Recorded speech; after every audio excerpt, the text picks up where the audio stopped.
Tonight, we're learning more about how Caitlin Armstrong was brought into custody following a 43-day-long search as the prime suspect in the murder of Anna Mariah Wilson, a world-class cyclist. No matter where crime is committed, no matter where you flee, you're not beyond the reach of the law. The state, federal, and international nexus began with a warrant for Armstrong's arrest on May 17th in Austin. A flight fleeing the country using someone else's real passport from Newark, New Jersey on May 18th per U.S. Marshals. And then a capture when Costa Rican authorities nabbed the 34-year-old on June 29th at a hostel in Santa Teresa Beach. We concentrated where she took a bus from the San Jose airport in Costa Rica to hours away.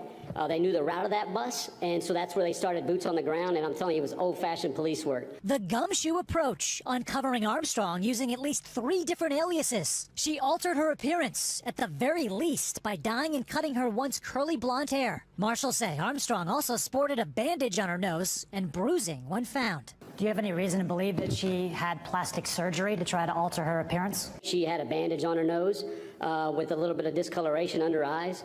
You know, her statement was that it came from a surfboard incident, and I think it's just, we'll leave it at that. Officials adding Armstrong left behind a receipt and 2 passports in a safe. What did the receipt show?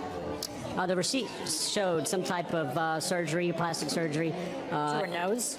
I don't know if it's specifically to the nose area. I just know it's in a value, I believe, above $6,000. The suspect now faces a first-degree murder charge with the wealth of circumstantial evidence linking her to the crime. A police affidavit describes her 2012 Jeep spotted on surveillance video next to the house where Wilson was found shot and murdered. Her boyfriend, Colin Strickland's acknowledgement to police that he recently purchased Armstrong a gun. And an anonymous caller telling detectives when Armstrong discovered Wilson had a romantic relationship with Strickland, she, quote, became furious and was shaking in anger. She told detectives in that same conversation Armstrong wanted to kill Wilson. The suspect's attorneys have declined comment, asking for privacy. The judge will instruct a jury about consciousness of guilt, and that those pieces of evidence serve as consciousness of her guilt, and it can be used against her. Now, the months-old march to find the person accused of robbing a young woman of a promising life. I don't think anyone would have anything bad to say about her. Officially goes to court. All right, Sam Brock joins us now live from Austin tonight. Sam, it sounds like Armstrong was all over the map. How did they even trace her to the airport in the first place?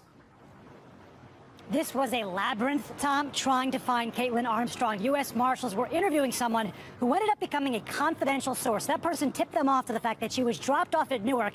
But how are they going to find her? Because remember, Caitlin Armstrong was using a real passport that belonged to somebody else. So what they did is called a wild card search, inputting associates of Armstrong into a giant database. And somehow one of them popped up, although, of course, it was actually Armstrong. So they have this name. But now what do? Investigators also discovering that there are thousands, literally, of blonde young women going to Costa Rica to become yoga instructors.